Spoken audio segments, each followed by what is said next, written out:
They mocked his caveman stone until he killed 9 Japanese gunners in one day. It sounds like a legend whispered around a campfire. But on Bougainville, in the Pacific's nightmare jungle, in March 1944, it happened exactly as the survivors later said it did. The man was Private First Class Andy T. Smith of the 182nd Infantry Regiment, Americal Division. A quiet soldier mocked by his own squad because he carried a jagged river stone everywhere he went. A lucky rock, they called it. A Stone Age grenade. A caveman weapon. They laughed. Until the day Smith crawled through hell alone toward 3 Japanese machine gun nests that had pinned down his entire company. What he did next would defy belief and save dozens of American lives. By early 1944, the U.S. was pushing deeper into the northern Solomons, securing airstrips needed for the final assault toward Rabaul. Bougainville was a swamp of rot, disease, heat, and death. The Americal Division had been fighting non-stop since Guadalcanal. The 182nd Infantry Regiment, already bloodied and exhausted, was assigned to clear Japanese forward gun positions threatening the crucial Numa supply corridor. Enemy intelligence indicated elements of the 6th Japanese Infantry Regiment, Type 92 and Type 96 machine gun positions, log bunkers reinforced with coconut trunks, narrow jungle fire lanes designed for ambush. The perfect trap. In Smith's squad, the teasing never stopped. He found the stone on Guadalcanal and carried it for luck. An odd superstition for an American infantryman. His buddies joked, "Look out, Andy, he's bringing the rock again. He's gonna scare the Japs back to Tokyo." Smith never responded. He kept the smooth, jagged-edged stone tucked in his webbing like a relic. No one could have imagined how it would one day matter. On 14 March 1944, Company F moved out at first light. The jungle was a green furnace. Humidity soaked through every seam. Visibility 15 yards at best. But 10 minutes into the movement, the jungle erupted. 3 Japanese machine gun nests, hidden behind interlocked log bunkers, opened fire. The air filled with the slow, hammering rhythm of the Type 92 woodpecker. Bullets shredded leaves and bark. Men dove into the mud. Within minutes, the company was pinned flat. The Japanese had them exactly where they wanted them. Mortar rounds began dropping. Screams echoed through the brush. Lieutenant Martin radioed battalion. "We cannot advance. Heavy casualties. Request support." But no support was available. The 182nd was alone, deep in the jungle, cut off and bleeding, and the Japanese were closing in. By 9:50 a.m., Company F had lost more than a dozen men. Every attempt to move was met with another torrent of fire. The Japanese gunners never missed. Smith lay behind a fallen tree, with his M1 Garand jammed with mud. Nearby, Private Torres yelled, "We're dead out here! Somebody's got to take those guns!" But everyone knew the truth. Anyone who tried would be cut down in seconds. Smith looked at the bunkers, at the angles, at the timing between bursts. He touched the stone in his pocket, and then he whispered, "I can make it." His squad grabbed him. "Andy, don't you dare!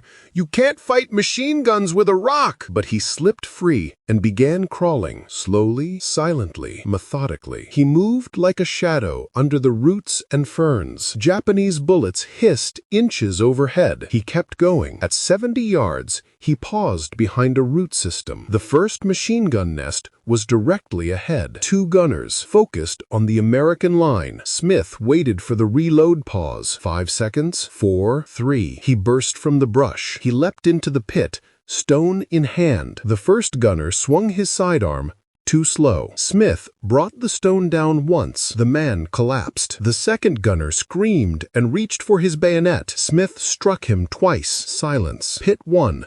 Neutralized. He grabbed the Type 92 machine gun, swung it around, and fired directly into Pit 2. Japanese soldiers inside scrambled, unaware of what had just happened. Smith emptied the belt. Then he dropped the weapon, picked up his stone again and sprinted toward the second bunker. He dove inside. A Japanese corporal lunged with a knife. Smith parried with the stone, drove it into the man's jaw, then crushed the loader's temple. Pit 2.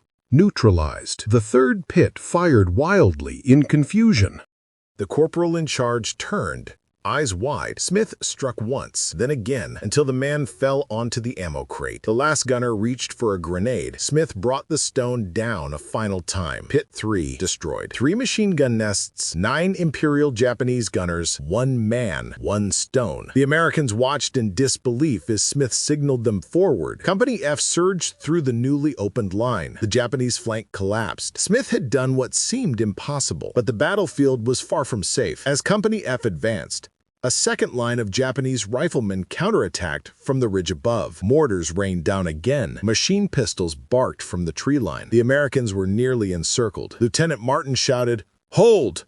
Hold that Rhine!" Smith dropped into a crater, gasping for breath, his stone slick with blood and mud. He had destroyed the first threat, but now an entire Japanese platoon was pushing toward them. The regiment was close to breaking. A mortar round landed behind the right flank. Screams erupted. The line wavered. Another push and Company F would collapse. Smith knew it. He could see it in the men's faces. Fear, shock, exhaustion. He looked at the ridge, at the advancing silhouettes, at the chaos he had just saved them from, and he made another decision. He would not let the line fall. Smith grabbed a fallen Type 96 light machine gun from the bunker ruins. He fed the belt with trembling hands. Torres looked at him, eyes wide. "Andy, please tell me you're not doing this again." But Smith wasn't listening. He sprinted toward a forward rise, the one place with a clear angle on the Japanese advance. Bullets cracked past him. Branches exploded. He dove behind a log, jammed the bipod down, and opened fire. The Japanese assault wavered. Smith's fire tore into their flank from a completely unexpected direction. Lieutenant Martin shouted, "Who's firing that gun?" Torres yelled back, "It's Andy. He's covering the whole right side." Smith kept firing until the entire belt ran dry. He grabbed another and another. The American line stabilized. The Japanese attack faltered. Finally, after 15 brutal minutes, the enemy withdrew into the jungle, leaving their wounded behind. The crisis had passed, and Smith, still clutching his blood-stained stone, had been the pivot point. By late afternoon, the 182nd secured the ridge. Japanese forces withdrew deeper into the jungle. Company F counted its casualties. 18 dead, 31 wounded. But without Smith, those numbers would have been far higher. He alone had destroyed 3 machine gun positions, killed 9 enemy gunners, saved his pinned company, and broken a Japanese counterattack, all with a courage so reckless it bordered on impossible. After the battle, the men of his squad walked up to him quietly. Torres spoke for all of them. "Andy, that stone isn't a joke anymore." Smith didn't smile. He just tapped the stone twice, the same way he had before every patrol. In the official report, Lieutenant Martin wrote, "PFC Smith displayed extraordinary heroism. His one-man assault saved the company from destruction. His actions were beyond the call of duty." Smith was recommended for the Silver Star. Some argued it should have been the Medal of Honor. But to the men who lived because of him, no medal could capture what he did. In the suffocating jungles of Bougainville, one quiet soldier, armed with nothing but courage, instinct, and a stone his squad once mocked, changed the fate of an entire company. This was just one of countless untold stories from the Second World War. Subscribe to WWII Records as we continue to bring these forgotten chapters of history back to life.